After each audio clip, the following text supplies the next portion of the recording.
ராஜமாணிக்க நாடார் சுவாமிகிட்ட எப்படி வந்தார் அந்த விஷயங்களை சொல்லுங்க ஐயா. ஐயா ராஜமாணிக்கம் அவர்கள் அவங்க பெரிய அண்ணனுக்கு அழகப்ப நாடாருக்கு உடம்பு சரியில்லாமல் வேலூர் சிஎம்சி ஹாஸ்பிட்டல் அட்மிட் பண்ணி ஆப்ரேஷன் பண்ணிவிட்டு தூத்துக்குடிக்கு போயிடுறாங்க. தூத்துக்குடிக்கு போனதுக்கப்புறம் மறுபடியும் ஏதோ கொஞ்சம் பிரச்சனை வரவை திரும்பி போகிறச்சே வேலூர் போகிறோன்னா எங்கள் ஊர் வழியாக தான் போகணும். இந்த திருக்கோயிலூர் இருந்து தான் போகணும் வேலூருக்கு. அப்போ அங்கே போயிட்டு வேலூர் சிஎம்சி ஹாஸ்பிட்டலே அவங்க அண்ணார் மறைஞ்சிடுறார்.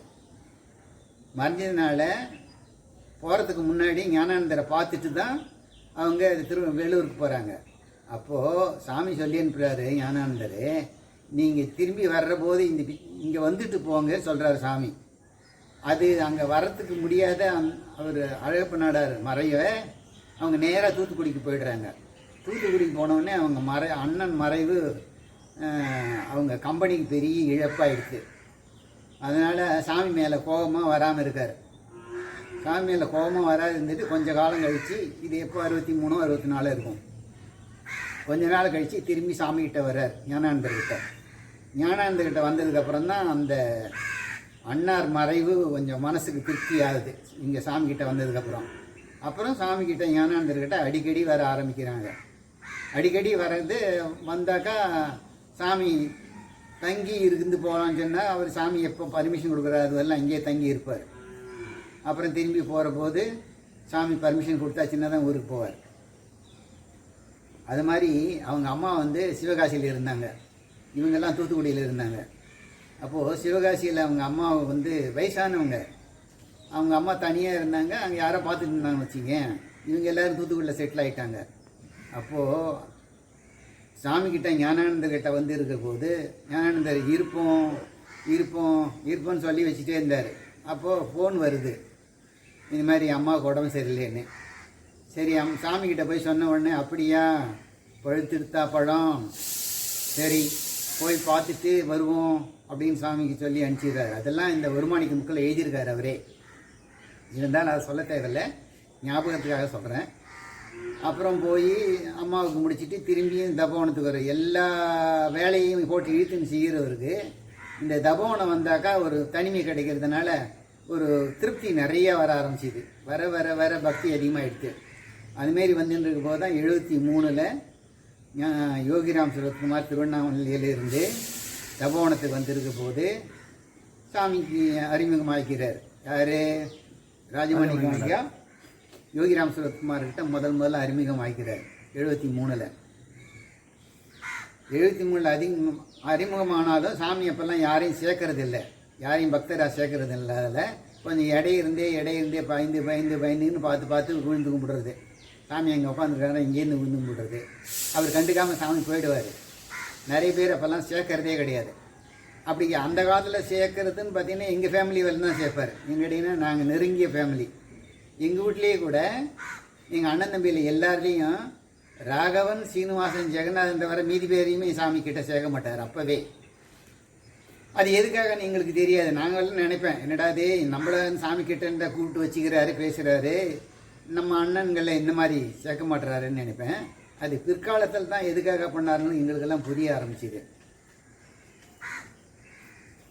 அந்த மாதிரி தான் ராஜமாணிக்கம் ஐயா ஒரு நாள் சாமி 74 என்னை கூட வச்சின்னு தபோவனத்தில் இருக்க போது அதாவது இந்த திருவண்ணாமலை பக்கம் மூலையில், அதாவது அதுக்கு பேர் என்ன சொல்ற வாயு மூலையில் சாமி என்னை உட்கார வச்சுட்டு தபோவனத்தில் சாமி சுற்றி வருவாங்க. இப்படி சுற்றி வருவாங்க, இந்த பக்கம் சுற்றி அப்புறம் மாற்றி இந்த பக்கம் சுற்றுவாங்க. அப்படி சுற்றின்னு இருக்கும்போது ராத்திரி 12 மணி 1 மணி கூட சுற்றின்னு இருப்பார். அப்போது ஒரு நாள் யோகிராம் சுரத்குமார் என் கூட அங்கே அந்த இடத்துல படுத்துன்னு இருக்காங்க. அப்போ தான் படுத்திருப்பாங்க. 1 மணி நேரமாக 1/2 மணி நேரமாக இருக்கும். இவர் என்ன பண்ணிட்டார், ராஜமாணிக்க நாடார் சாமியை போய் காலை தொட்டு கும்பிட்டுட்டார். சாமி அப்போ தான் படுத்திருக்காங்க. தொட்டு கும்பிட்ட உடனே பயந்துட்டார் சாமி. பயந்துட்டு எப்படி நடந்தது, இப்படி நடந்தது அப்படின்னா இவர் பயந்துட்டார். என்னடா நம்ம சாமி செஞ்சு தப்பாக போச்சு போட்டிருக்க தொட்டது. அதுலேருந்து இவர் ராஜமாணிக்க நாடார் கொஞ்சம் மிரட்டிக்கிட்டே இருப்பார். அப்போது ராஜமாணிக்க நாடார் வீட்டில் அம்மா பேர் தமயந்தி, அவங்க வந்தாங்கன்னா அவங்க சாமிக்கிட்ட சரசமாக பழகுவாங்க, உட்காந்து பேசுவாங்க, எல்லாம் பண்ணுவாங்க. அது மூலியமாக தான் யோகிராம் சுரத்குமார்கிட்ட தமயந்தி அம்மா மூலியமாக தான் அப்புறம் ராஜமாணிக்க நாடார் கிட்ட சேர்த்தார் சாமி. அப்படி சேர்ந்து இருக்கிற போது தான் ஞானானந்தர் மறைவுக்கு பிறகு இவருக்கு ஒரு தேடுதலுக்கு ஒரு ஆள் வேண்டி இருந்ததுனால யோகிராம் சுரத்குமார்கிட்ட இவங்க ஐக்கியமானாங்க. அப்போது கிருபாகரமூர்த்தி கல்யாணம் ஆகி கொஞ்ச நாள் குழந்தை இல்லாமல் இருந்தாங்க. அப்போது சாமிக்கிட்ட தமயந்தி அம்மா, சாமி எங்கள் பையனுக்கு குழந்தை பிறக்கலை, எங்கள் பையனுக்கு குழந்தை பிறக்கலை அப்படின்னு அம்மா பிறக்கும்மா, சூரியன் மாதிரி ஒரு குழந்தை பிறக்குமா, ஏன் கவலைப்படுறீங்க, சூரியன் மாதிரி ஒரு குழந்தை பிறக்குமா அப்படின்னு சொல்லியிருந்தார். அப்புறம் சாமிக்கிட்ட வந்து சொன்னதுக்கு அப்புறம்தான் கிருபாகரமூர்த்திக்கு குழந்தை பிறந்தது. அது குழந்தைக்கு சாமி சூட்டிய பெயர் ராஜாராம். ஆனால் இவங்களா கூட்டுக்கின பேர் ஞானானந்தகிரி. 2 பேரையும் வச்சுக்கின்னு இருந்தார். சாமி வர்ற போதெல்லாம் என்ன இந்த பிச்சைக்காரர் சொன்ன பேர் கூப்பிடலையா, இந்த பிச்சைக்காரர் சொன்ன பேர் வைக்கலையா அப்படின்னு கேட்பார். ஆனால் அவங்க என்ன பண்ணுவாங்க, இல்லை சாமி கூப்பிடவே இல்லை, யாரும் கூப்பிட்டு நான் பார்க்கல ராஜாராம்னு. அவருக்கு ராஜாராமன் தான் சாமி பேர் வச்சார். அதுக்கப்புறம் கிருபாகரமூர்த்திக்கு மண்டோதரின்னு ஒரு பெண் குழந்தை, அதுக்கப்புறம் சங்கர்னு ஒரு மண்டோதரின்னு பேர் வச்சதும் யோகிராம் சுரத்குமார் தான், சங்கர்னு பேர் வச்சதும் யோகிராம் சுரத்குமார் தான்.